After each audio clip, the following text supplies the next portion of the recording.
Arif. Good afternoon. How are you today, Sir Arif? Yeah, thank you for asking. I'm good today and very cool in here. Very Actually, cool. very cool. Yeah. Okay. Okay, Sir Arif. And then actually today we have Sir Enric Christopher Paulino from MMSU, but unfortunately Sir Eric is unable to join us today. But even so, we will still can follow his lecture through the recording that we will play it after Sir Arif's session. So we will have first Mam Sela, and then we will have Sir Arif, and then we will play the recording of lectures of Sir Enric Christopher Paulino from MSU. And then each speaker will have actually around 20 minutes, and then followed by 15 minutes Q&A session. Okay, now we are moving to the main part of today's program, the lecture series. So we will have our first distinguished speaker from the Mariano Marcos State University, Philippines. But let me introduce first Mam Sela Mejuan, who will deliver a lecture entitled Reimagining Classroom Learning with Interactive Technologies. Sheila Mejuan um, is an instructor one in technical, vocational, and livelihood education in the Nice. MMSU College of Teacher Education. She is completing her Master of Arts in Education major in Technical Vocational Education and holds a bachelor's degree in Technical Teacher Education major in Computer Technology.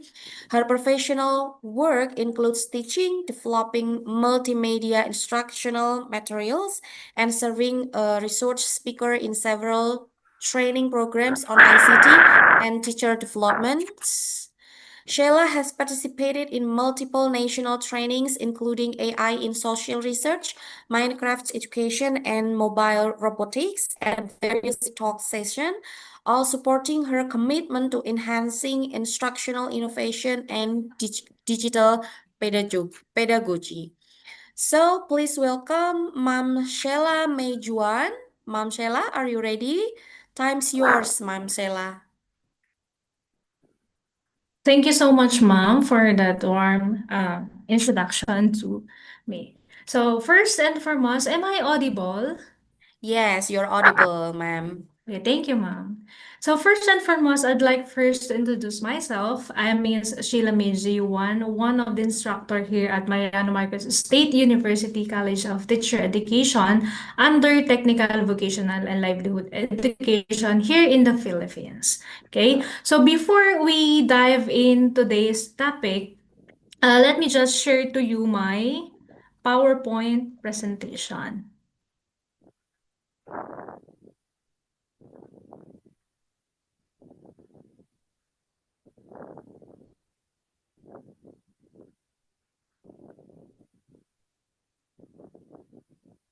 Okay, is my presentation visible to the participants? Please thumbs up or you can just comment if this is visible to online. Yes, ma'am. It's all Okay. visible. Thank you, Ma'am Dewi. Okay, so before we dive in today's topic, I want you to imagine this kind of classroom. I'm giving 20 minutes to discuss, Ma'am Dewi, right? Yes, ma'am. True. Okay, Ma'am. Thank you, Ma'am.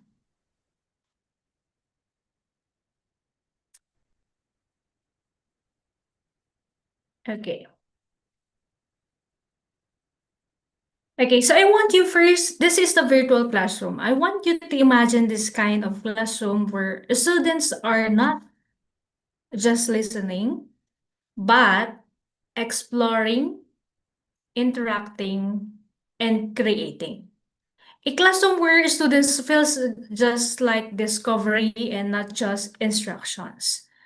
So now that we've imagined this kind of classroom, once that alive with curiosity and creativity, it's time to ask ourselves as an educator. And of course, I think some of the participants here are future educators.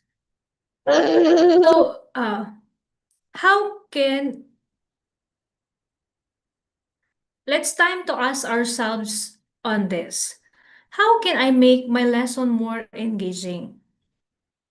How can I reach every learner no matter their style or pace? The answer doesn't always lie in doing more, right? So we do the normal things. For example, we always do the presentation, PowerPoint presentation. It's something that it lies in doing things differently. Okay, so this brings us to our main topic or main focus for today, reimagining classroom learning using interactive technology. Okay, so later on, I will proceed with the discussion on the digital tool that will help us create learning or maximize the learning engagement of our students. So as an educator, we know that engagement is the heart of the learning. When students are actively involved into our discussion, they don't just memorize things, right? They don't just memorize the lesson. They understand, apply, and of course, they create things based on their understanding. Uh, this involves, but keeping student engaged today's lesson means going beyond the chalkboard and the PowerPoint presentation. It's more on engaging or embracing digital tools that we have right now. So I'll be presenting. So the flow of my presentation is that I'll be presenting to you a digital tool that would help us to create a meaningful learning to our students. And of course, later on, by means of the activities, by means of integrating media rather. And later on, I will show to you on how to create those things based on how to create those things on that digital learning. Okay. First is if you are already familiar with the Nearpod, we all know that I know some of you are already familiar with this one, but have you tried all the features of this? So Nearpod is an interactive learning in real time. You can do the self-paced. You can also have the live participation. They can also have also the flexible and accessible anywhere. The Nearpod is flexible. And of course, you can have your instant feedback and insight to your students. Okay. So Nearpod transform ordinary presentations into live. We do some presentations, right? But it's more on can we maximize the learning engagement of the students with that with that presentation itself only. But of course, that is the use of the Nearpod or that is the help of the Nearpod. So particularly learning experience where students don't just watch, but they engage. So that is our target. We let our student engage with our discussion because we know that the more senses involved, they learn, they will understand, and of course they will apply. So here, these are the activities given by the Nearpad. If you are familiar with the Nearpad, okay? So you can integrate multiple choice into your presentation. One thing I love about Nearpad is that you can utilize your already made presentation and enhance it using multiple choice. You can also put time to climb, drag and drop, but this drag and drop is only for the premium accounts. I only have the free account, but actually the free account is already good enough to create an instructional material for our student. We also have draw it, open-ended questions, collaborative board, poll, matching pairs, quizzes, memory tests, fill in the blanks. As you can see, these are the traditional activities we've given to our students already. But the twist is we can integrate this one into our presentations or already made presentation that makes it more engaging to our student. Of course, it's not just about the activities, but of course, we can also integrate media. What are those? We can upload materials, visuals. What I love about this Nerpad is that instead of giving them the plain visuals, where the students will only just watch, but of course you can integrate multiple choice questions or open-ended questions in that particular visual to make it more engaging or to assess if they really understand the lesson or the visual that you presented. You can also include slideshow, web content, virtual reality field trip, Nearpod 3D, PET simulations. This is for physics, math, science simulations, SWAY, and of course the BBC Visual. So this ends my presentation because I will demonstrate to you or I will show to you on how to create these things using the real application. Okay, so I'll just end here. Then I'll show to you my whole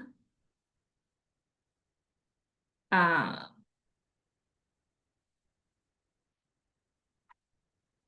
okay.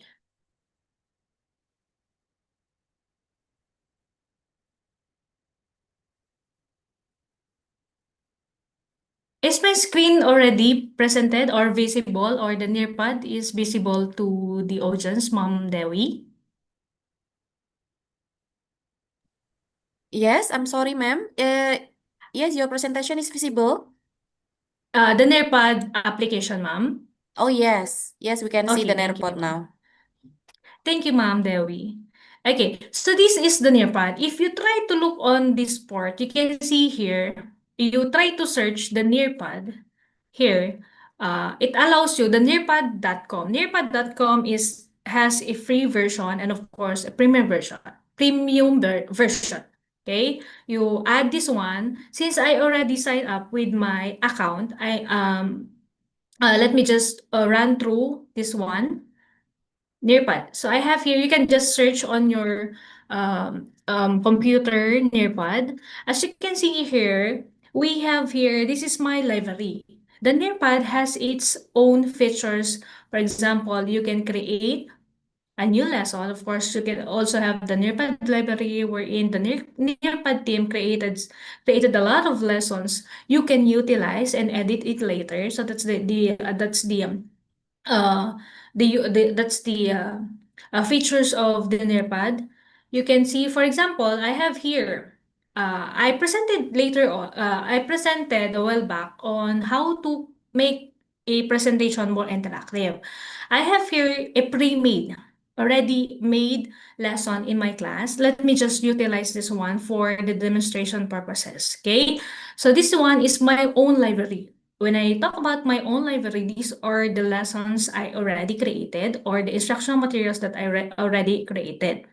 Okay, so I have here this one. I can just, if you want to, for example, if you want to use this, if you want to create a new lesson, you can go here, you click this three line here and create a new lesson. You will have four options here. One is you can create a lesson from scratch, which means you back to zero, no layout at all. You can create on your own. You can upload the lesson. For example, you already have your presentation, then you can utilize it or enhance it, then you may do so. You can also explore the Nearpod library, where in the Nearpod library, you can see here the pre-made lessons already made by the Nearpad team. Of course, we'll also have here the Google Slides add-ons. Okay, for example, let's just create. For example, this is the scenario. This is the scenario wherein I want my lesson to be more engaging. So I have here my pre-made lessons already. For example, I already uploaded this one. If you try to upload your presentation, for example, you can click here, then create new lesson, for example, and upload. So that's the process I made a while back on how to upload my pre-made lessons, and I want it to enhance later on. Okay, yeah, here. Then you put here, edit. Okay. Hmm. Okay, so while waiting, let's proceed with how can we create a multiple choice into our topic. So anyway, for your information, These are the pre-made lessons I made on the PowerPoint presentation or the ordinary PowerPoint presentation. All I have to do is that I want to make my presentation more engaging by means of creating, for example, multiple choice, open-ended questions, that during the lessons, during the discussion, there will be an engagement with my student by means of, for example, I want them to give multiple choice questions to assess if they really understood the lesson. Okay, how to do that? As you can see here on the main or your workspaces, you can see here the slides I already created. So these are the pre-made already. And excuse me. So if we try, for example, on my slide, I will just use this slide to give you a simple glimpse on how to embed multiple choice and different activities or engaging activities offered by the Nearpad. Okay, so you can see here, you add new here. As you can see, you have a lot of options. So let's just wait because of the internet connection. I think, okay. No, excuse me. As you can see here, of course, you can add as many as you can activities onto your presentation just to make your presentation more engaging to your students. Okay, I have here multiple choice. You have a lot of option actually. Drag and drop, draw it, open-ended questions, collaborative board, poll, just like what I presented a while back. These are the features given by the Nearpad. So let's just proceed with, for example, I want to ask question to my students. So I add here, as you can see, you can check this one, add here on the part of this one. So my topic is Unit 1. I have Introduction to System Administration. First, of course, I want to assess why does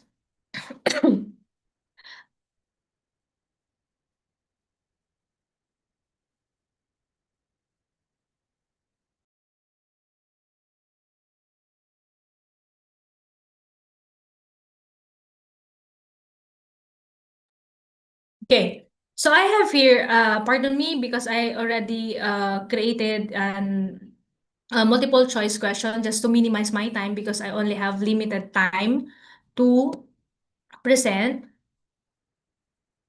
Hmm. Is the Nearpad visible to our audience, ma'am? Yes, ma'am. Your Okay. nearpod is visible. Thank you, Ma'am Dewi. So I have here, for example, I want to ask questions to my student on embedded into my presentations. For example, I have here, I already created a multiple choice for this one just to lessen my time on creating. For example, I have here, what I'm doing right now is I'm copying the activities or the multiple choice I already created so I can embed this one into my presentation. Okay? For example, I have here, I only have two options. I mean, I have two questions just to assess their knowledge. Then you can also add questions here. You click this one, you put the question number two here. For example, two. This is question number two. Then later on, after I will demonstrate to you on how to create this one, I will give you. Yes, sir. Wait lang.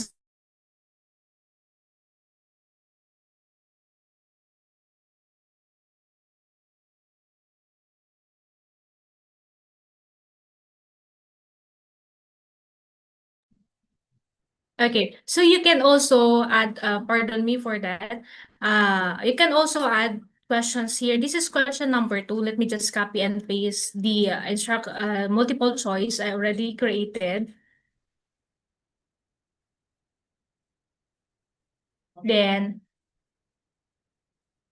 what I'm doing right now is I'm copying. Okay. Actually, if you are a beginner, on using this Nearpod, this is actually a user-friendly or a beginner-friendly because everything is just basic or easy to access, okay? So all, of course, if you're done with this one, for example, this is just my multiple choice questions embedded into my presentation, always save your document or always save your of course, you can also you must also put here the right answer by just clicking this one. For example, if this is the right one, what is the answer? Is B and A.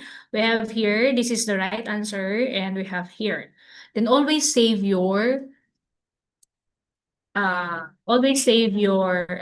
lesson. Okay. So let's just wait on the process of saving this one. So we're done with the multiple choice. Later on, I will proceed with the how can we present this one to our student. So let's just embed maybe 2 or 3 more activities so that you can you know how to embed those one. Yeah. I'm back with my presentation a while back. Okay, so as you can see here, there's an indication there that there is a multiple choice questions embedded into my topic. As you can see here, it's just it looks like the normal PowerPoint presentations in Microsoft Word that we are using, right? So as you can see here, there is an indication that there is a multiple choice embedded into my question or into my presentation. And for example, I also want also to ask this one. In my presentation, I do not want this one. For example, I want it to more engaging. By means of, I can also create a poll here.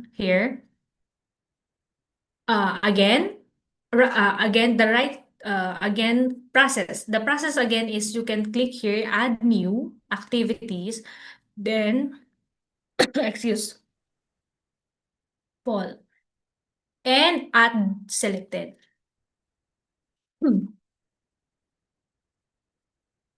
For example, I have here, I want to ask my student, how does system administration matter? As you can see, you can have a poll here. Poll, which means they will choose yes if it does or no. Okay. So of course, you can add this one, add answer if there's another option again. Okay, so that's how you embed Paul into your lesson. Then always save, of course. The next one is, for example, I want also to uh, add an open-ended question to my students during the presentation. So by means of, again, as you can see here, this is my own library, okay? This is for the demonstration purposes, so I can give you an idea on how can you embed engaging activities to your students, okay? Because I only have limited time, maybe you can just ask questions later on, so I can run to you on this part. So, but of course, if you want to learn the Nearpod, you can just go to the nearpod.com. And of course, you can see there are a lot of features, and you can click, choose or click the activities you can give to your student. Save. So because we're running out of time, I think we can proceed with how can we present this one to our students. Okay, as you can see here, you can teach this one and you only have 2 options. It's either live participation or student based. For example, it's live participation. Instead of course, let's utilize their phones. Okay. So for example, there's a code here wherein they will join with your students. to make it interactive. You have here, you can put the nearpad, join.nearpad.com. Then the student will join with the code provided into your discussion. Then of course they will also join, and of course they will also rename. For example, I'm the student one. As you can see here,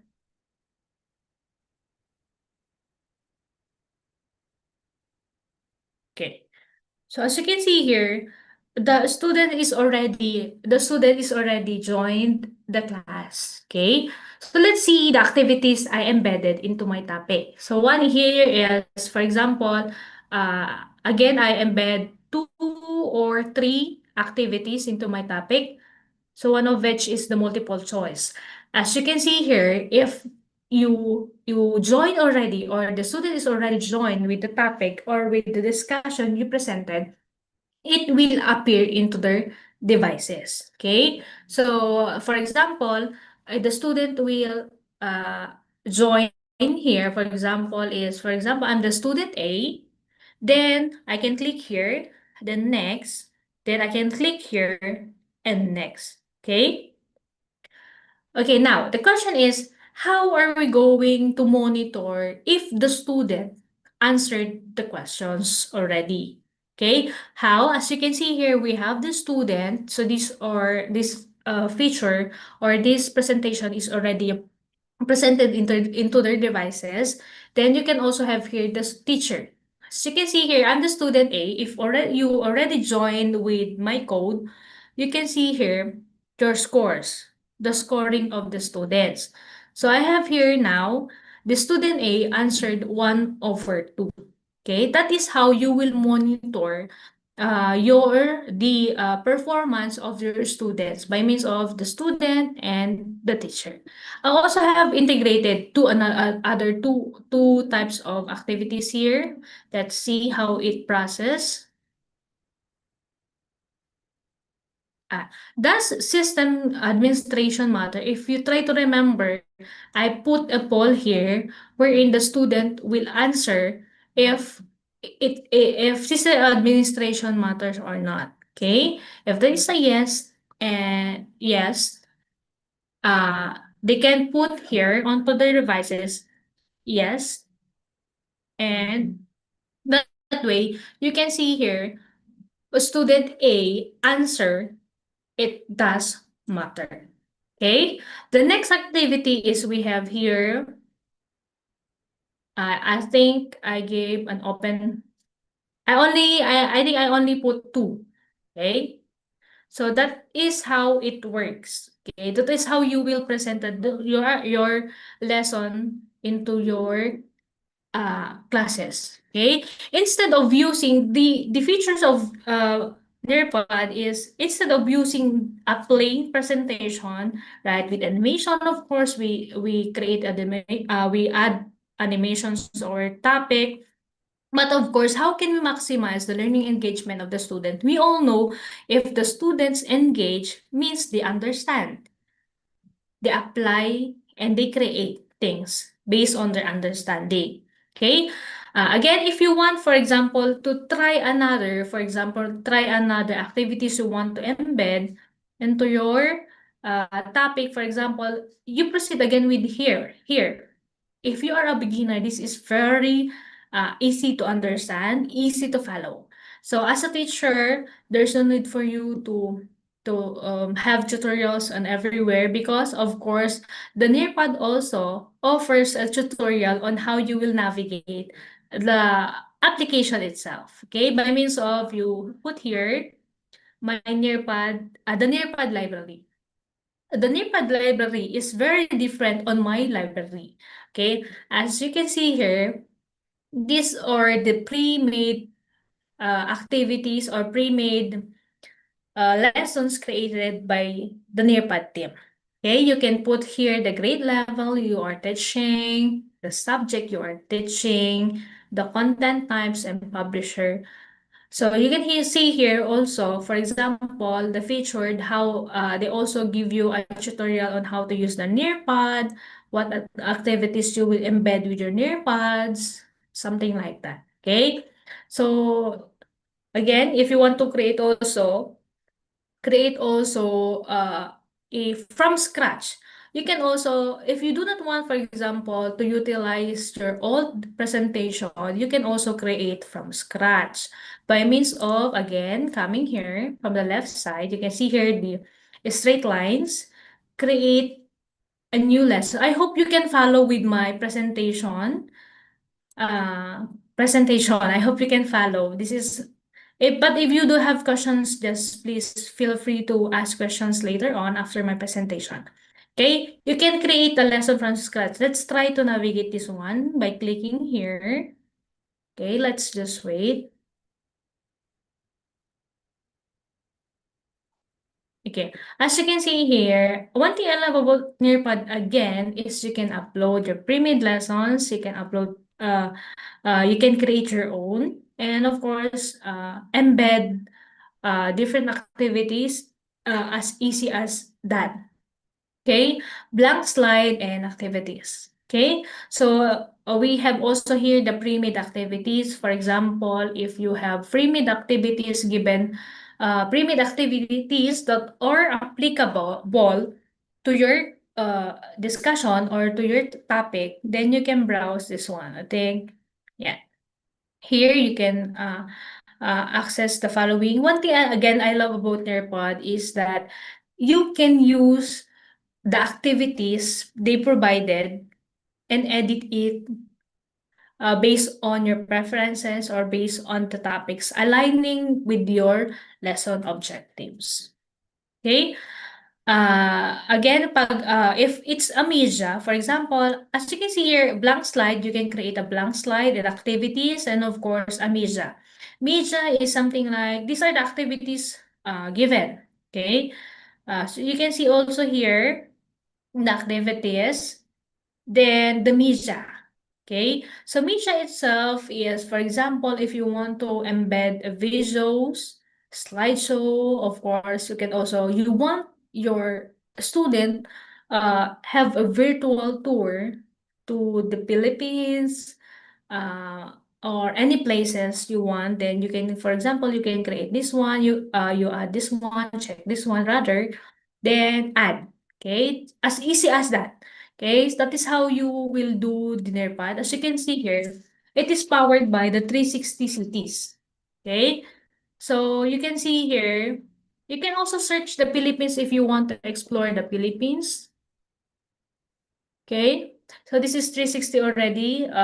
For example, you want your student to explore the beauty sea landscape beaches of the Philippines. You can click this one. This is the 360 degree.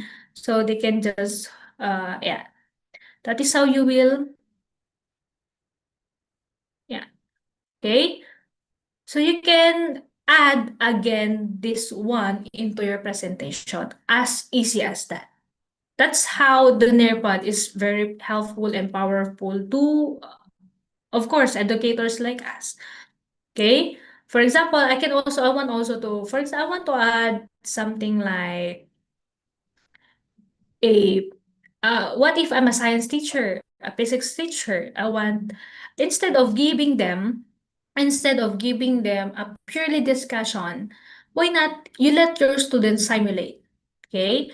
The simulations, this is for free. You can create, you can add this one into your PowerPoint presentation by adding this one. PET is physics, health, and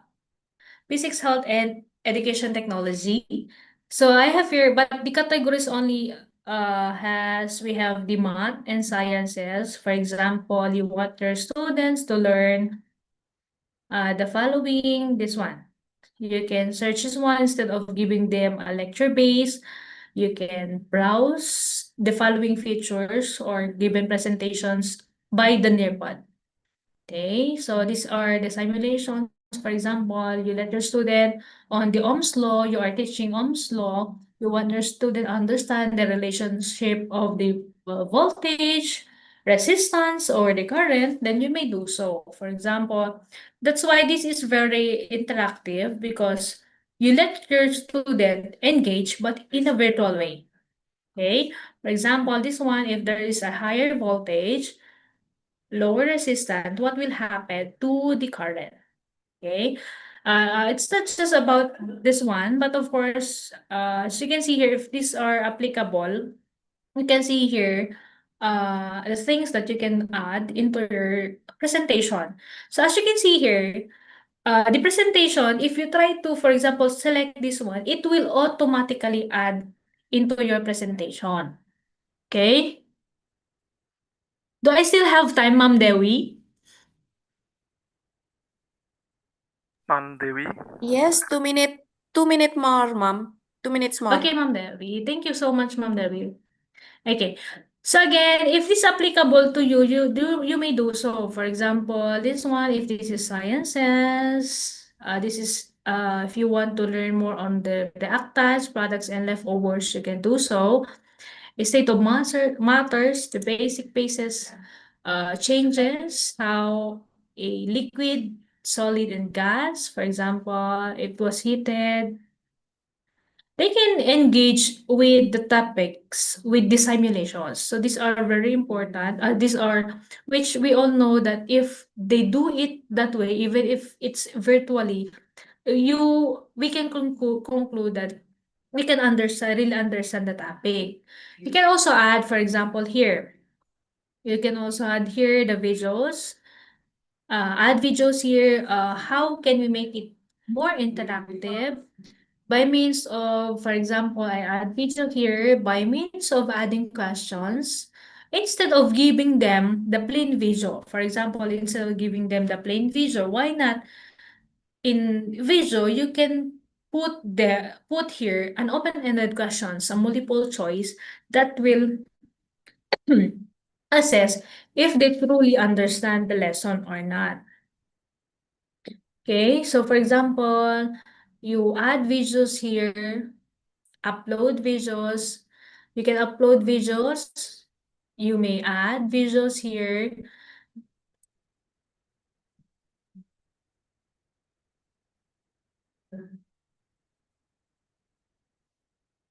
Okay, I do not have any available videos kasi. So, you can just put this one and then after that, there is a timestamp on the visual. A timestamp will indicate A minute, that, mom. okay, ma'am. A timestamp will give you uh, a stop over wherein they have to answer the question first that you add into your video. You can also have here, as you can see here, there's a lot of option. It's not just the media, but of course activities that I already presented. You can put here the following. Yeah, collaborative board if you want to ask them questions.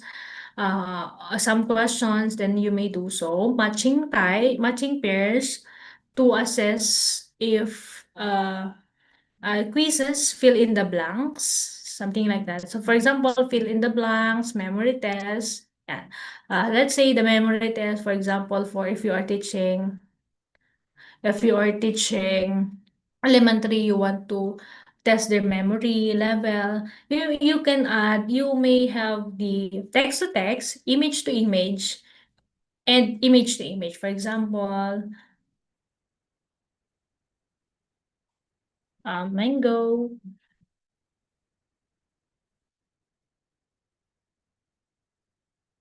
Uh, then drag and drop.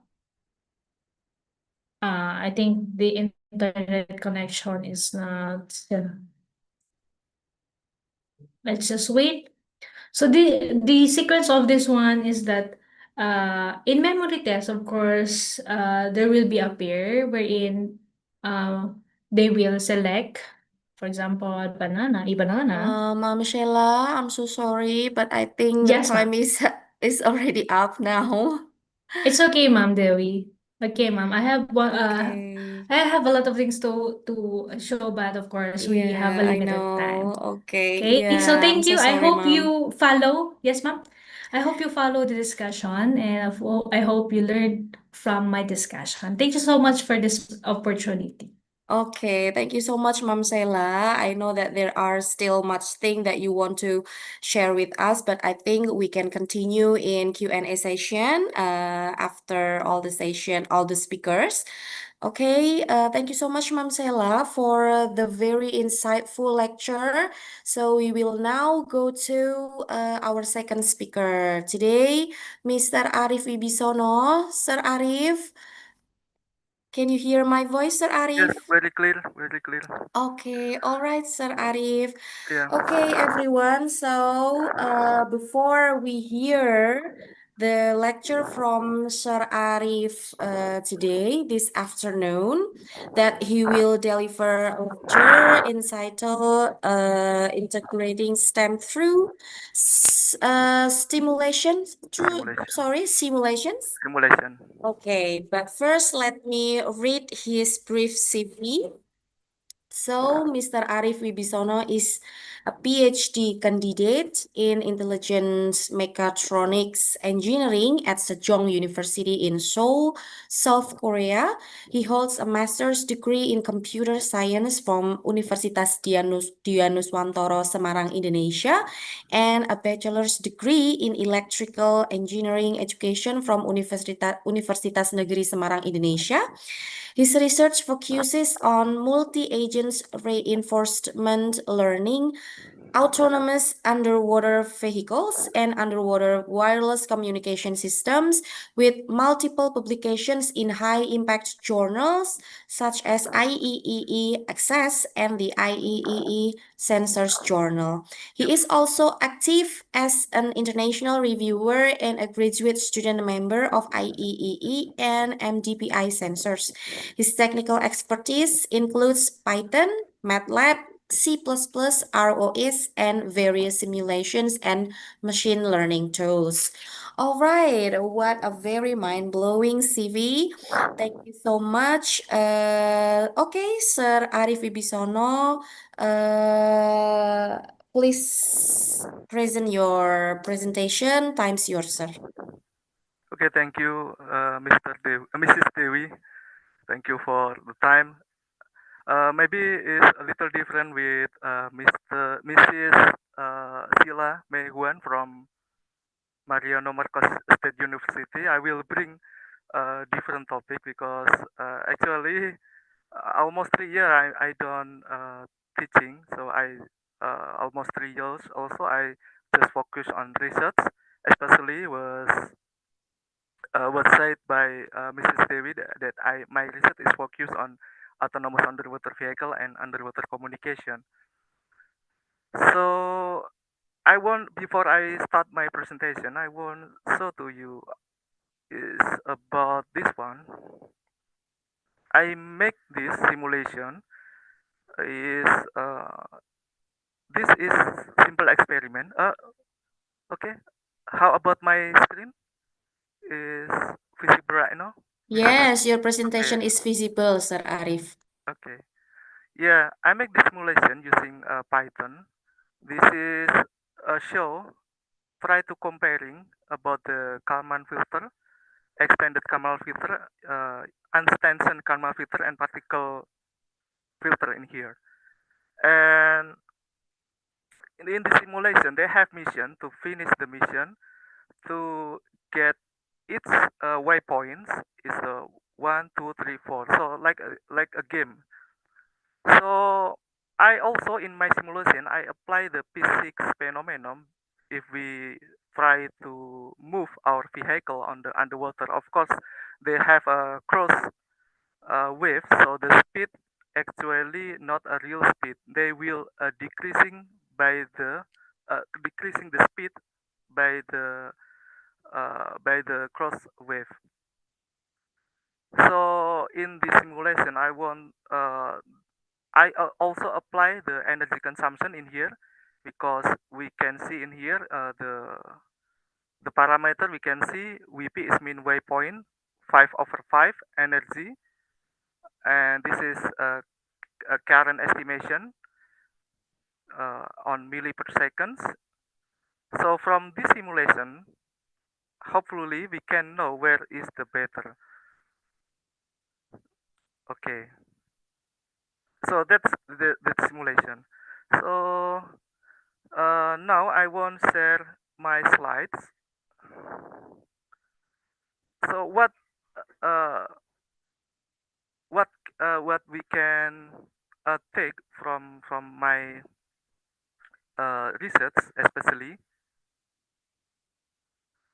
I want to integrating STEM. STEM in here is science, technological, engineering, and mathematics through simulation, especially for waypoint correction using KF, EKF, UKF, and PF.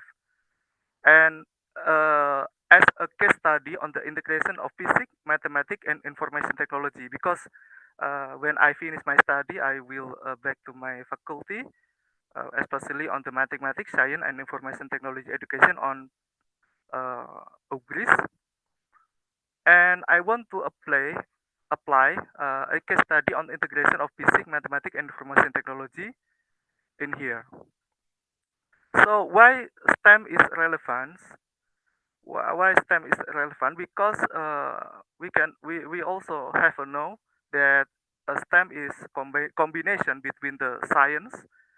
Uh, from the science, we can understanding real world phenomena such as ocean current, sensor behavior, and IUV dynamics that you can see on my video, my last video. Real world phenomena we can apply on simulation using the mathematical approach, using the physics approach, and we make onto the coding on Python. Technology in here is for implementing sensor, actuator, and navigation algorithm. How about my screen? I'm sorry.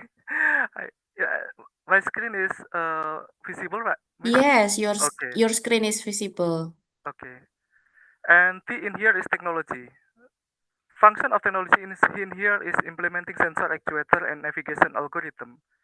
For E is engineering by design, integrating simulation and control system. And for the mathematics is developing model, predictive equation, and estimation framework. So in here, I want to say that a STEM is not merely combination of discipline. It's a way of thinking that integrate knowledge across scientific domains. I think it's related what Mrs. Sila want to say. Uh, STEM is like similar with PET, but PET is they concern on the physics. STEM try to combine all mathematics, physics, and engineering. Concrete example, this small scale project integrate element of STEM to demonstrate the application of scientific and computational reasoning in autonomous navigation. Physics in here we can use for modeling IUV motion, including position, velocity, forces, and ocean current disturbance. Mathematics we can use to constructing predictive and probabilistic estimation models, and information technology for the implementing 3D visualization and numerical computation for simulation and analysis. The objective in here to compare four position estimation algorithms like Kalman filter, extended Kalman filter, unstanton Kalman filter, and particle filter. The waypoint correction in autonomous underwater vehicle. Maybe is looking mungkin maybe it's first time we heard about the Kalman filter, but actually Kalman filter is just mathematics. So maybe the question why Kalman filter we can use on the navigation. So if we try to simulate the navigation, they must be have a drift. A drift is like the extra momentum, so like inertia. So we try to using this filter to make the trajectory more smoothly. That's the point.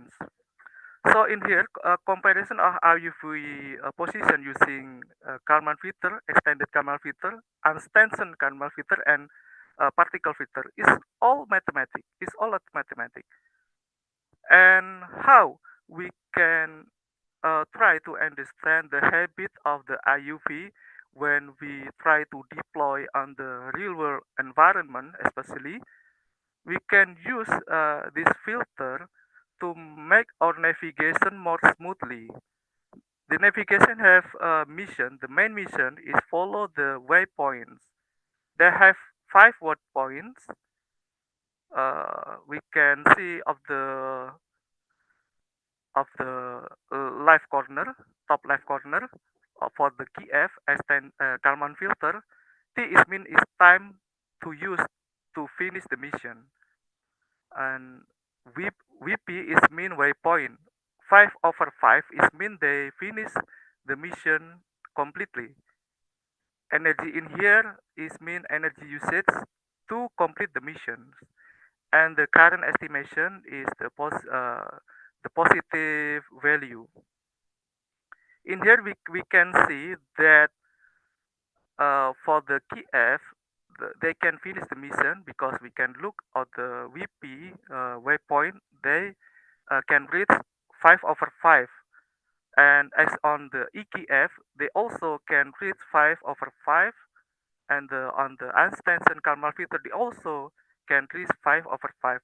But we can see in here on the particle filter, they can finish the mission in good because we can see in here waypoints VP it just can reach 1/5, and they takes more consumption of energy because all the model the energy is almost 100%, but in here for the particle filter the energy is just 83.5%. So uh, we can take conclusion here that the Kalman filter is more better for the second, but the mostly the smooth path or the smooth trajectory is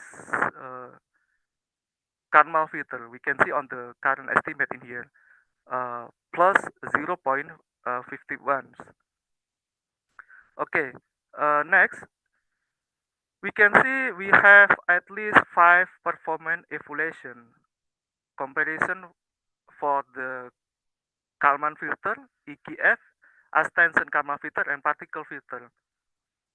Mean final waypoint error, we can see all the models, at least they can reach 85% of CI. CI in here is mean confident intervals, and the for energy use, the most energy is the just PF.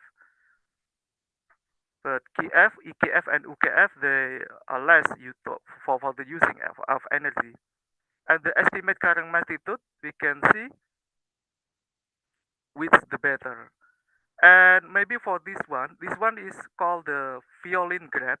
Why we call violin graph? Because the shape is like violins, like the instrumental music. Yeah, I see the violins in here. We can see that the EKF mostly dominant in here. For the next, for the last graph is mean error per waypoint index. We can see from the right side, the black color is mean the error more lower, and the yellow color, the error is more higher. So for this interconnection among STEM component, for the physics discipline, application examples is motion equation of an IUV under direct forces and ocean current disturbance. And the mathematic, the application example is model Kalman's x sub t equal with ax sub t minus 1 plus with bu sub t plus with y sub t. And the technology use of the Python and Matplotlib to creating the simulation for 3D simulation, and visualization of IUV trajectories. And the engineering is modular system design integrating of Kalman filter, extended Kalman filter, and particle filter for comparative performance evaluation. Modularity and integration represent the core principle of engineering and information technology, enabling systems to evolve, interconnected, and adapt efficient across scientific and computational domains. So STEM concept in the estimation process is like stakes observation. STEM domain is science. The description is reading and interpreting sensor, including position, current, and measurement noise. For the stake modeling, the STEM domain is mathematics. Description is for building dynamic system equation and developing predictive function for motion estimation. And the shapes designs STEM domain is engineering to creating a modular and efficient system executor for filter-based navigation. And for the automation stage, the STEM domain is technology to running the repeated simulation experiment and data analysis through programmable code. This project promotes active and experimental data-driven learning, where scientific inquiry, mathematical modeling, engineering design, and technological implementation converts into unified process of discovery and innovation. Visualization and conceptual learning. In here, 3D animation demonstrate degradation of trajectory accuracy due to the sensor noise and environment disturbance. Correction position estimate through the application of filtering algorithm and comparative performance of four estimation method between KF, EKF, UKF, and particle filter. Visualization serve a powerful pedagogical tool that helps students intuitive grasp abstract concepts such as probabilistic estimation, uncertainty reduction, and feedback correction, bridging the gap between theoretical understanding and practical comprehensions. Educational value and STEM competencies. When we try to doing this project, we can have competencies like data analysis, the learning experience gains like measuring and comparing the accuracy and error rate of each filtering algorithm. System modeling learning experience gain is translating physical principle into mathematical model and estimation and control. And for the computational thinking, we can gain designing modular algorithm and executing simulation through programming. And interdisciplinary collaboration, we can integrating between the physics, mathematics, and information technology within a unified experimental framework. Through simulation-based project like this, students not only learn theoretical principles, but also they try to develop analytical computation and design-oriented skill, embodying the essence of STEM education and applied research and problem solving content. So I see that this is the future direction of Pemitapti within the STEM framework, because today we have to know that AI will spread around the world that we can use for the mathematics. For example, is for AI-driven modeling and optimization, integrating artificial intelligence with mathematical reasoning for predictive and adaptive system. In biology, for example, we can use for the bioinformatics and computational life science, decoding biological data through algorithm and data-driven analysis. On the physics, we can apply physical intelligence and smart simulation, combining physical modeling with intelligent control and simulation framework. And the last for information technology, intelligent system and digital infrastructure, enabling interconnectivity, automation, and large-scale computational integration across domains. So STEM is not merely a learning methodology, but is like paradigm of future science research, fostering innovation through the convergence of theory, computation and intelligent technology. So I can say that science explores the world, technology builds in, and engineering shapes it. Mathematical makes it precise. Okay, maybe I will like Mr. Sila. I want to show to you how to make the simulation. In here, um, I using the Python. Like I say at the beginning, I using the Python in here. So I make uh, at least 4 models. There is the Kalman filter, extended Kalman filter, unstanson Kalman filter, and the last is particle environment. It's all the mathematics we can see on this. We we have the parameter in here where like the inertia, like rotation, translation, we can apply in here the value. Okay, you can see, and this is the waypoint because we using the three-dimensional simulation. The position is like maybe on the mathematic you can know about the x, y, and z. So if we have the 3D, we use x, y, and z in here. So you can see this is the position of waypoint of the missions, and this is the value of the homing of uh, the condition they drag with the wave like that. So is all the value of the mathematics, all the value of the physics. So when we running this program, we can we can use this one. I try to run all in here. I'm using just we call so,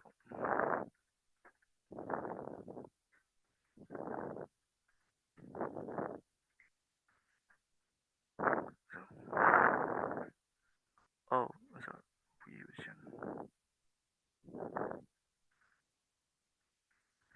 cd in here is change directory. We try to okay. Oh, I'm sorry. In here we need to install numpy. Okay, but I can say that if we want to running this Python, we also using some library like numpy. Like it's all mathematic because uh, numpy is mean numerical Python. So when we running, I was captured the video. When we running the program, you can see like this. Okay, is to make more simple if we success to running of the Python programs, install numpy and whatever we need to support our simulations. Okay, for the last, I want to show to you about the cheat sheet because to more understand about how to make the parameter, how to make the program, we must know about these ones.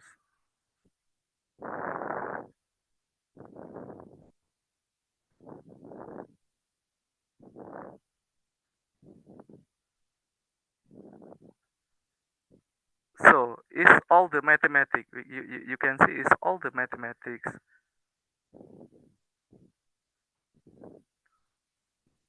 How to make the dynamic translation and rotation for our vehicle. How to modeling energy model like this. How to lead proceed waypoint correction. Yeah, it's all mathematics. How to using the Kalman filter for the position, velocity, and the current. You can see in here is all the mathematics. So we just put the value in here. So maybe that's all I can share for today. If have there is any question want to ask, I very happy. Thank you. Okay, thank you so much, Yeah. Sir Arif. What a very insightful lectures. Okay, Sir Arif, maybe we can continue to discuss about your topic in Q&A session. Okay. But now we have to continue to the next lectures. So everyone, as what I said before, that we cannot, I'm sorry, as I said before, that Sir Enric cannot join us today, but we will play his lectures recording. But before we play his lectures recording, let me read his CV, his brief CV first. So, Sir Eric Christopher Paulino is an instructor one at the College of Teacher Education, Mariano Marcos State University, or MMSU. He earned his Master of Arts in Education major in Technical Vocational Education in 2022 and graduated cum laude with a bachelor's degree in technology and livelihood education. He has served as a lecturer, trainer, and facilitator in numerous national and international programs, including C Talks Masterclass series and the International ICT Solutions for Transformative Teaching. Enric has participated in wide range of professional development activities in education, technology education, CVET, and innovative pedagogy. He is also an active member of various professional organizations within MMSU. So everyone, let us ask Mas Fajar to help us to play the lectures of Sir Enric. Okay, so here we go, ladies and gentlemen, designing accessible learning environment from universal design to assistive technology integration by Sir Eric Enric. Good day, everyone. I'm Enric Christopher L. Paulino of the Mariano Marcos State University College of Teacher Education. Today, I will discuss to you about designing accessible learning environments from universal design to assistive technology integration. Imagine a student. Let's call her Anisa. In your mind, is she in Manila, in Bali, or in Montreal? Actually, it doesn't even matter. Because in classrooms all over the world, there is an Anisa. She's bright, she's curious, but she's perhaps struggling. The text is too dense, the pace is too fast, and the fear of speaking up in a Zoom chat is paralyzing. Now, what is our most common well-intentioned response? We notice her falling behind. We scramble. We find her an audiobook. We give her perhaps extra time. We make an accommodation. And this is our vital safety net. But let me ask you, in this story, when does help arrive for Anissa? So let's just think about that. When does help arrive for Anissa? After. after she has struggled. And this is reactive in nature. After she has felt the pang of frustration, we have become expert first aid responders, rushing to treat learning injuries inside a system that itself is causing them. But what if we could stop the injuries from happening in the first place? What if we could build a different kind of system? You've all seen a curb cut. Okay, this is slope ramp in a sidewalk. It was designed for wheelchair users. Originally, originally it is for wheelchair users. But now, who uses it? Who uses it? A parent with a stroller, a cyclist, a traveler with a heavy suitcase, and among others. Designing the curb cut for a group's needs created a better public space for everyone. And this is the power of the curb cut effect. This is the paradigm shift we need in education. We must stop just being first aid responders and start becoming architects. This is the Universal Design for Learning, or UDL. It's not a program, it's a design mindset. It's a design mindset. It means we proactively build our lessons on three pillars from the very beginning. And that's the difference of the UDL to accommodation. Because a while back, the example that I have given to you is accommodation and it is reactive in nature. UDL, on the other hand, is proactive. We see it a mile before. Okay? Now, we have three pillars from the very beginning with the UDL. First, engagement. The why of learning, or how to tap into what challenges, excites, and interests our learners. We focus on practical strategies to stimulate motivation and provide multiple means of engagement for everyone. Second, representation, the what of learning, or how we identify information like words, patterns, and facts. So to support this, we provide multiple ways of presenting content, allowing every learner to grasp the material successfully. And third, expression, the how of learning, or how students plan, organize, and express their ideas. To empower our learners, we provide multiple means of action and expression, differentiating how our learners can demonstrate their competencies. We are not designing a single path for the average student.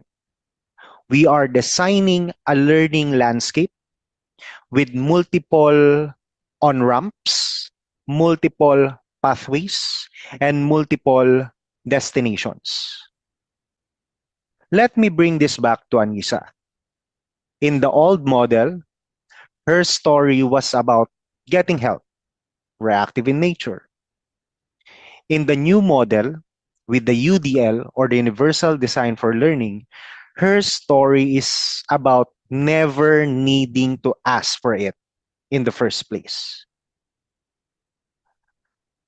The teacher, acting as an architect, built the class with options. When introducing a new novel, we don't just hand out a book. We shared a digital text that could be read aloud by a computer, a link to an audiobook, and a video that set the historical context. You see here, the barrier was reading. And perhaps for the final project, students didn't just write an essay. They could create a podcast, a graphic novel, or a recorded presentation. Anissa, who dreaded writing, chose to make a documentary. She wasn't accommodated. She was empowered. She was not accommodated, as I have said. She was empowered. She wasn't singled out. She was simply learning. Now, you might be thinking, this sounds like it needs a lot of technology.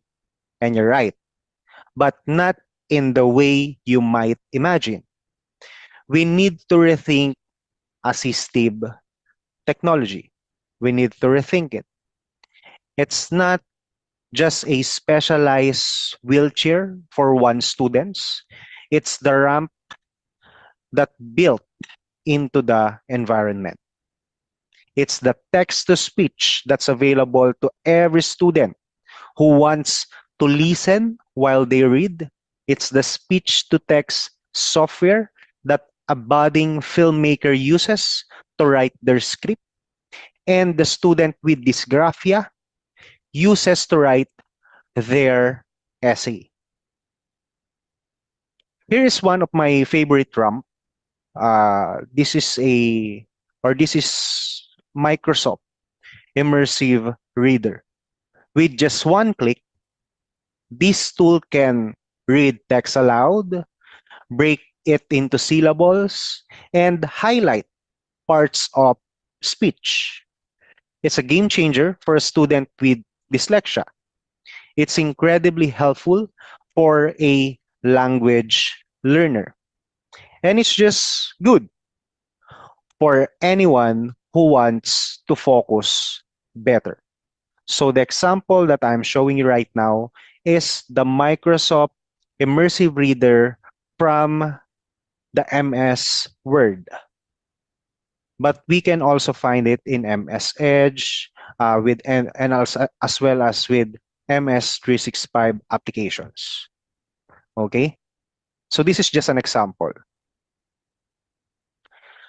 UDL is the foundation. Let me just say that. UDL is the foundation, and assistive technologies or technology is the specialized toolset built upon it. So think of universal design for learning as constructing a multi-lane highway with wide shoulders, clear signs, and rest stops. It was meticulously designed to accommodate a diverse range of vehicles, which is our metaphor for our learners, safely and efficiently. AT or assistive technology serves as the specialized vehicle or tool that some drivers require to access the highway. For instance, a motorcycle necessitates a helmet, a safety gear. A large truck demands a powerful engine, and an individual with a disability might need a car equipped with hand controls. The crucial aspect to remember is that a well-designed highway, the UDL, doesn't render the specialized vehicle or AT, assistive technology, obsolete. In fact, it enhances the journey for everyone, including those utilizing specialized tools, making it smoother, safer, and more integrated. Now, this might not be included in my topic, but I think this is important because, as we all know, with the things that we are juggling as educators of our countries, We can rely on and ask assistance from AI to make our jobs a little bit easier. Since it could take a lot of effort to plan for UDL, it will take time because even myself, I've been using UDL and ATs without the use of AI. It would be harder to implement UDL. As they said, teachers who harness AI's potential won't just survive, they will thrive. A- Teachers who harness AI's potential won't just survive, they will thrive. Um, these are the QR codes, uh, which includes a prompt so that you can apply UDL and assistive technology for your respective class. And we have there a sample too of the response from the prompt that I have created for you. Just a disclaimer, AI can make mistakes, so please check the important information. The sample topic here is based on the Technology and Livelihood Education, Information and Communication Technology, grade 6, as per the Philippine Basic Ed curriculum. So feel free to explore the provided materials. You can modify the prompt according to your requirements, of course, according to your liking. So you don't have to adhere to it strictly. So I leave you with this question. What is one barrier you have seen in your own virtual or physical classroom that you could design out? Again, what is one barrier you have seen in your own virtual or physical classroom that you could design out? It doesn't have to be a massive overhaul. Your first blueprint can be very simple. Maybe it's turning on auto captions in every Zoom session, a simple ramp for those who struggle to hear, for whom English is a second language, especially here in Asia, or who just want to see the word to remember it. Maybe it's providing a choice in your next assignment. Let them write or report or create a narrated slideshow. Start with one curb cut. See who uses it, and you will be amazed.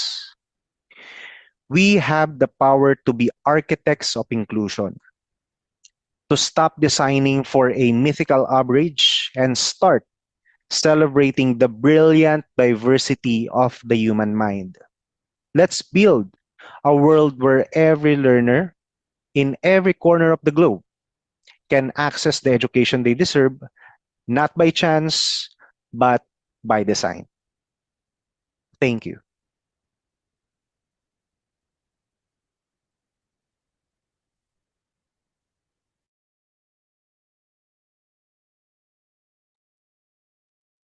Okay, so that was the recording of Sir Enric's lecture. So everyone, now we arrive at the Q&A session. But before we go to Q&A session, let me remind you everyone to fill the presence link in the chat box, because we will send your certificate through to your email based on this form, everyone. Okay, so now we are in the Q&A session. Everyone, just feel free to drop your question in the chat box. Or maybe you can raise your hand or unmute your speaker. I'm sorry, unmute your microphone to ask directly to our speakers today.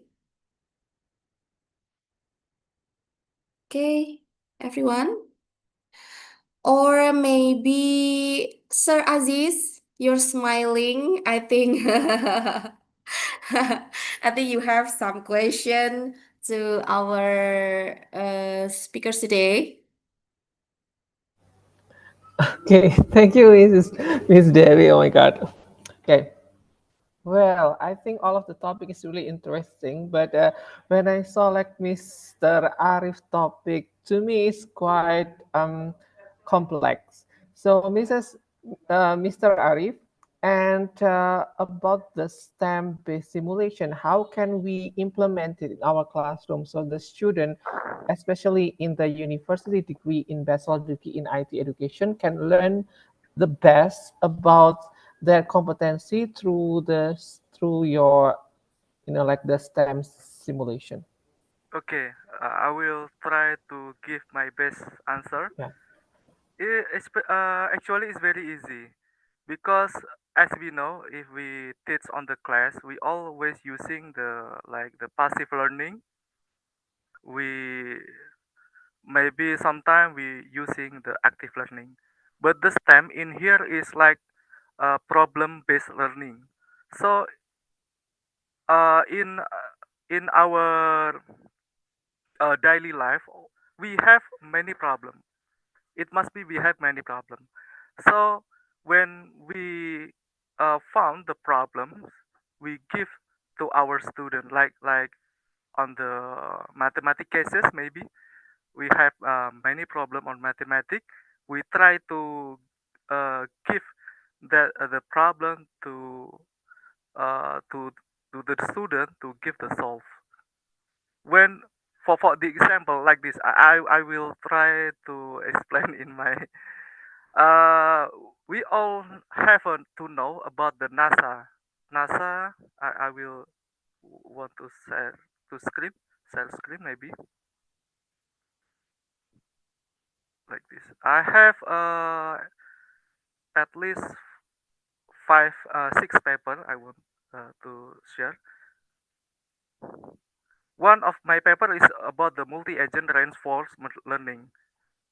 Maybe we have to know about the reinforcement learning. It's not kind of how we teach, but is kind of AI. And here we have IUV in here. Not only one IUV, but we have two IUV in here. See how we can make the mission success to combine to IUV. In my case, of course, we try to adapt the experience from the first IUV. They got the experience to teach the to the next IUV. Okay, that's the problem. So in here we try to using the stems because we don't have IUV, of course. We just have a computer. We try to imagine IUV is mean like autonomous underwater vehicle, so they must be moved on the underwater area, right? So underwater area is mean like they have wave currents, and the wave current it must be uh, can be create effect on our vehicle, maybe like a drag effect, so the speed can lower than the real conditions. So if we using the critical thinking in here, we using the problem solve thinking. We try to explain to our student how about this case. We have IUV, two IUV, they operation together on the underwater area, and they embedded with the battery. They move on the ocean environment. So you must make a calculation of the battery remaining, of the effect of the current disturbance, something like that. So our student maybe uh, at the first time maybe they imagine how the how underwater area, how the ocean area. So yeah, Yeah, maybe at the first time it's very complicated, but if we at the first time it's very complicated, but I believe that uh, all the complex explanation we can make more simple by the mathematics. Yeah, maybe like that. Sorry, if very, yeah, complicated. I try to explain in the simple way. Yeah, okay. Yes, Okay, thank you very much for the okay. response. One more. I Yeah. have another example like this. We have an example like in the NASA. NASA, NASA is mean like they want to launch the rocket maybe.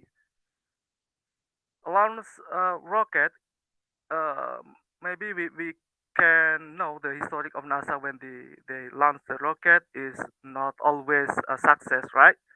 So why is not success? Maybe depend on the weather, maybe like the environment not support the system, something like that.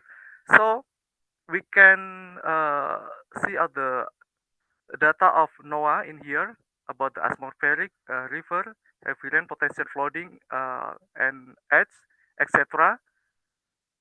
We get the data. When we scrap the data, we can make a decision when we launch the rockets. Yeah, it's like STEM is like that. STEM is yeah, actually is like yeah, it's problem spread in our daily life. But in the context of education, maybe we can try put some simple example. Maybe, maybe. Okay. Thank you. Thank you. Okay, thank you so much, Yeah. Sir Aziz and Sir Arif. I think it's clear enough for you, Sir Aziz. Yes, yes, thank you very much for the responses. Yeah. Okay. All right. Do we have another participants who wants to ask some questions? Maybe Mam Rifana? Mam Rifana, I can see you, Mam Rifana. Is there any question that you want to ask to our distinguished speaker today, Mam Rifana?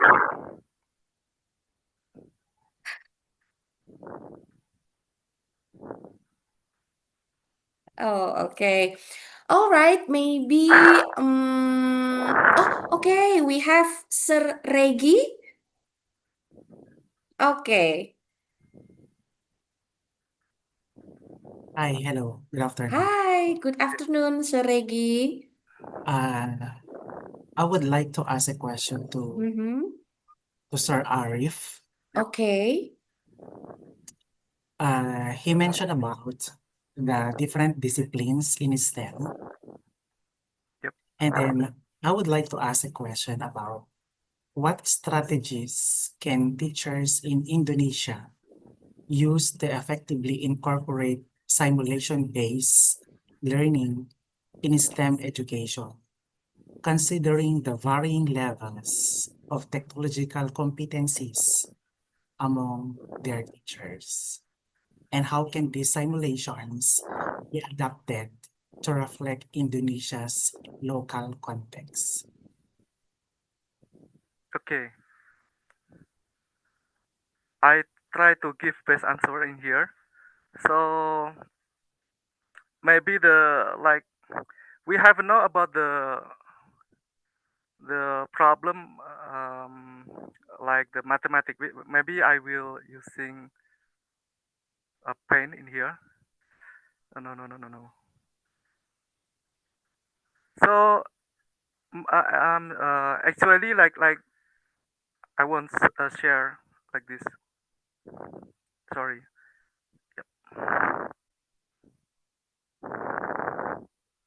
Wait. Okay. I take the example of my research about the multi-layer communications. I'm sorry if I take this example because my research is focused on the IUV and underwater communication. So I try to give a simple example in here. Here, the IUV operations, we can see this is the kind of the unmanned aerial vehicle. They operate on the area is the surface vessel, is the media transfer for the communication they're using optics. All the communications media, they have weakness, but also they have strengths. So my idea, if they have a weakness and strengthness in the split area, why we not make as a layer? So in here I make at least 6 layer, layer 0, 1, 2, 3, 4, and 5. So I make this simulation, and the question for the next question is how to know the effectiveness of our model. So I try to using the mathematic in here, how to know the total power loss is equal with summation of n and m, where I equal with 1, g with equal with 1, and they will show the path loss layer in here. From the simulation, I can know the power loss each layer. So in here. So the most effective of each layer in here, we can know from the simulations. So the question is maybe how to modeling these ones. How to modeling this one? I using these equations to know the total power loss. But I adapt the characteristic of its communication medium, like the optic communication is must be different with the radio frequency communication. Radio frequency is must be differ with the electromagnetic communication. So the differ of its media communication, I makes its model onto this layer, layer 0 onto layer 5, and for the calculation, I just using this one calculation to make these ones. So from these cases, we must know about the physics, how to transmit, how the modeling of its medium communication, like the radio frequency. We must to know how the optical communication was work on physics, the value, how the model can work. So it's very physics, it's very mathematics.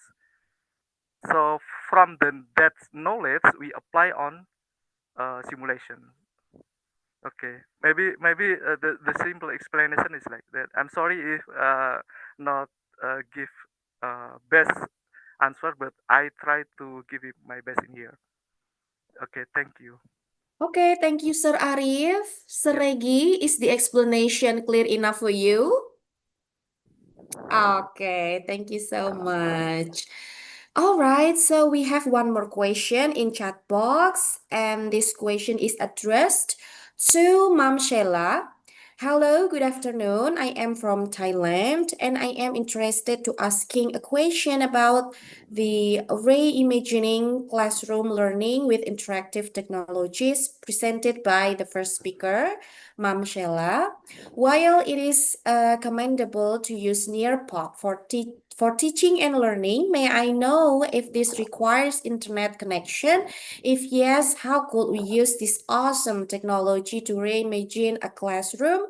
In Thailand, there are schools who do not have access to internet due to their geographical concerns. Issues about digital divide has been a problem for decades now and is really a perennial problem to developing countries. My another question now, as a teacher in the Philippines, what programs do you have and how can you ensure that interactive technologies just like Nearpod do not widen the digital divide, especially in underprivileged areas or rural schools? Okay, maybe Mom Sheila. Would you like to answer it directly, Mom Sheila?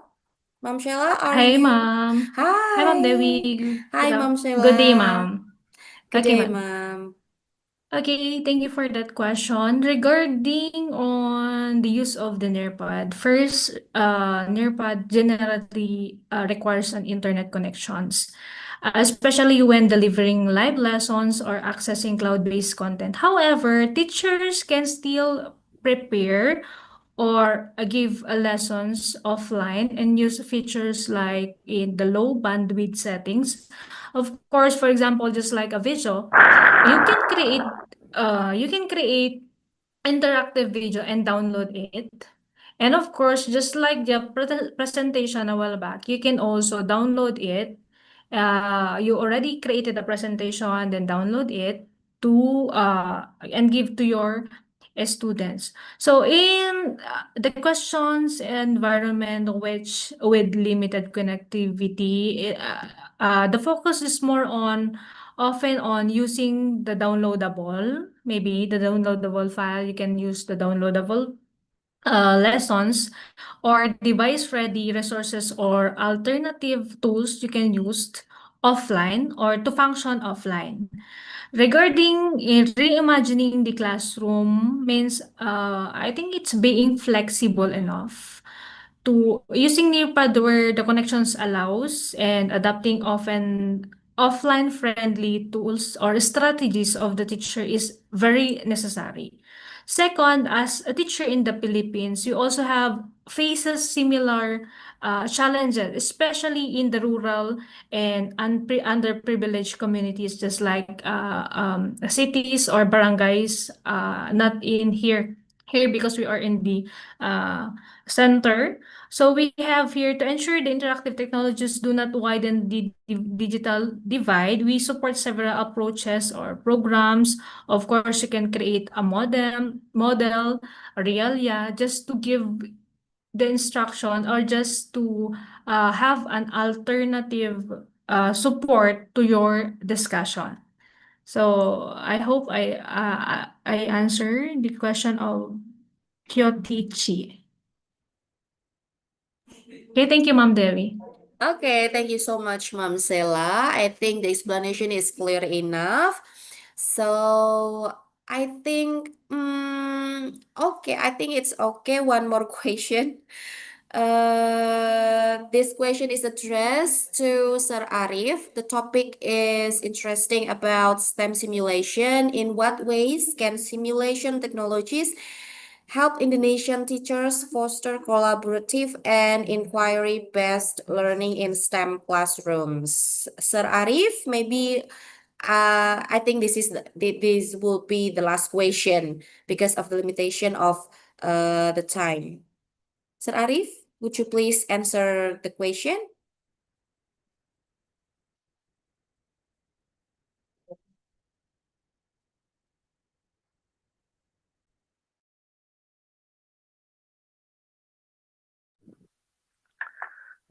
Okay, the application of STEM in class may be differ in research, of course, but we can take like the problem on the research maybe like this one, like this one. I have an example.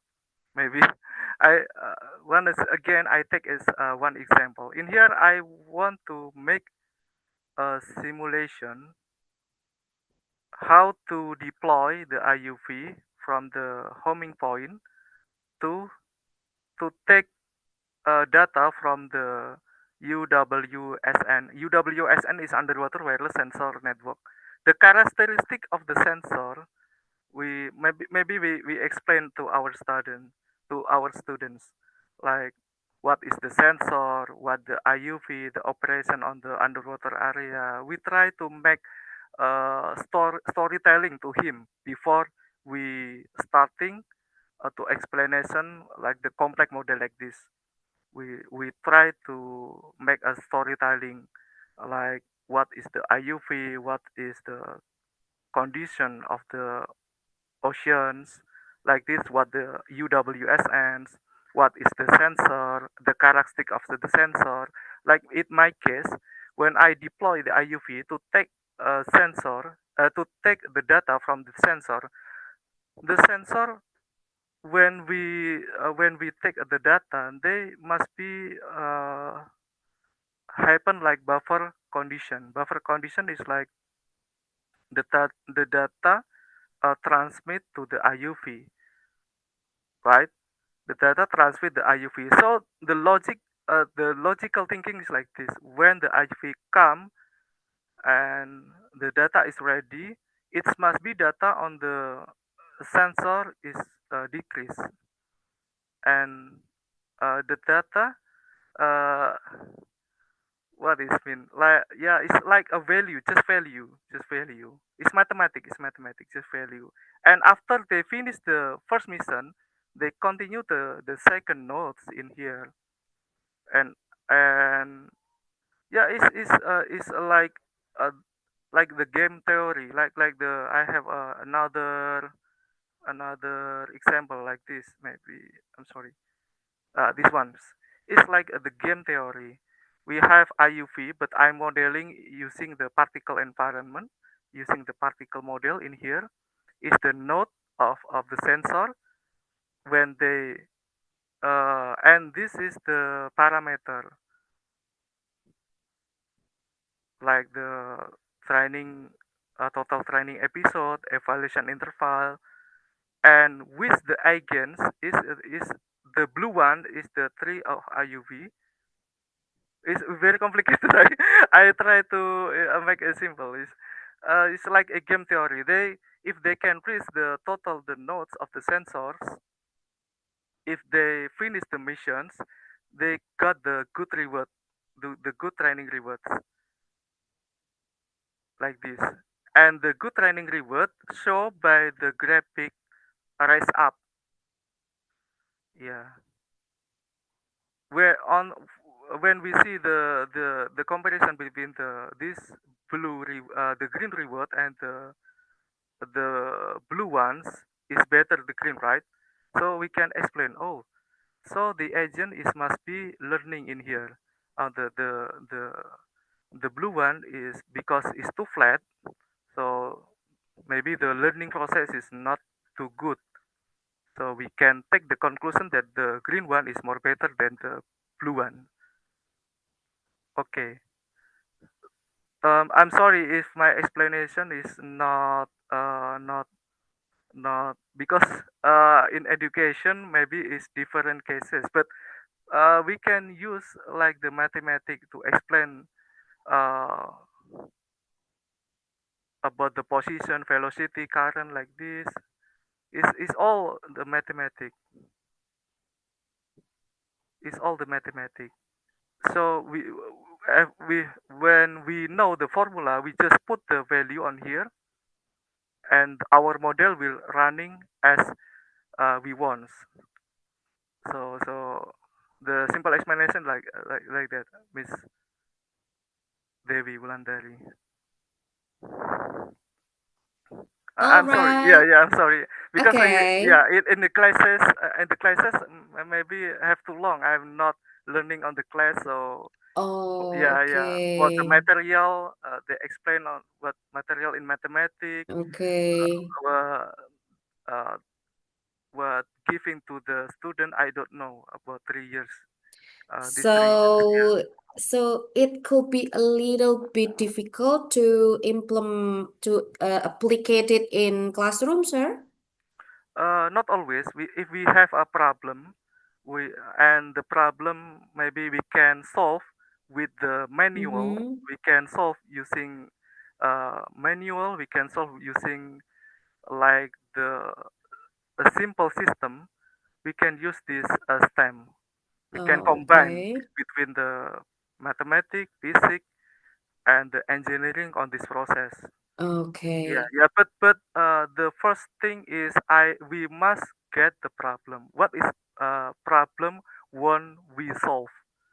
Like in my Okay. cases, the problem when I want to solve is about the communication in underwater area, Mm-hmm. how to collaborate it, between the IUV. Because I have the problem, so I have a way of thinking how to solve that. But Okay. in the we have cases, the Mm-hmm. complicated cases on the class, and we want to solve in, uh, Mm-hmm. yeah, to explain to our student. Maybe I can more give more better explanation on that.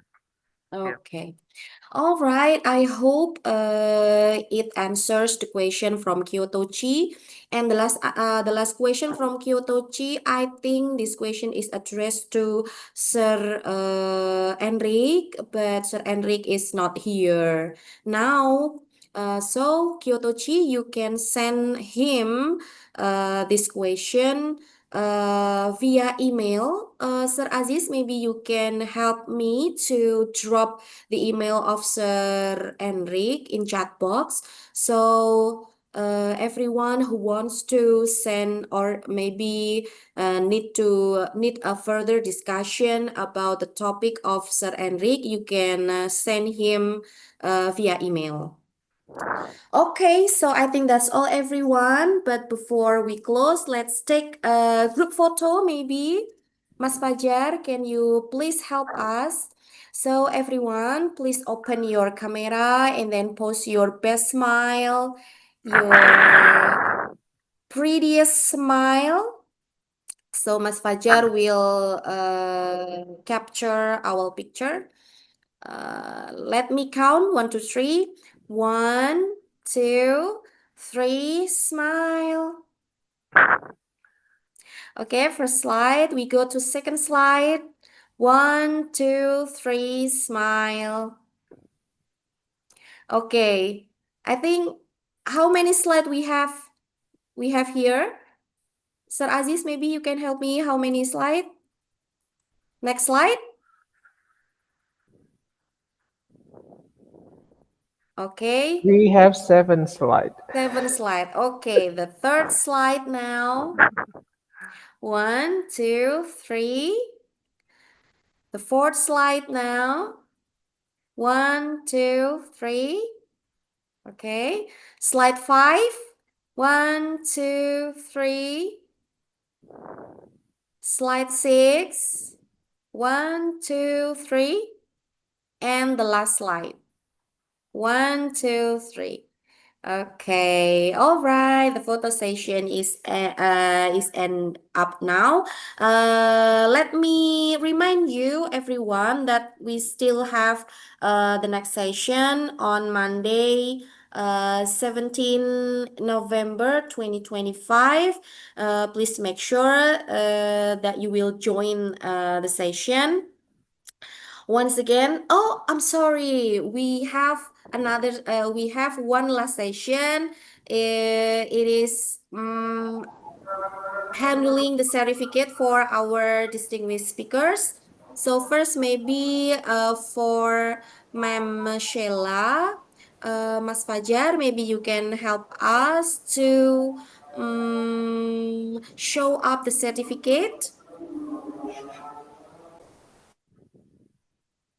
Okay, so this is the certificate of appreciation to Mom Sheila May Juan. Thank you so much, Mom Sheila. So here is the certificate. Thank you so much, Mom. Okay, all right. Now the certificate of appreciation for our second speaker, Sir Arif. Yep. Please show up the certificate, Mas Fajar. Okay, so this is the certificate of appreciation we presented to Sir Arif. Thank you so much, Sir Arif. Okay. Okay, so I think that's all, everyone. Once again, thank you so much to our speakers, to all the participants, to all the committees. This has been me, Dewi Wulandari, serving as your moderator today. See you next time.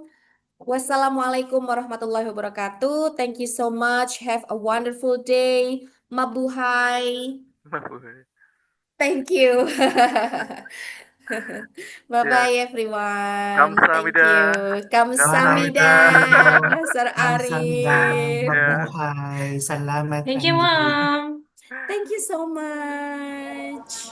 Thank you.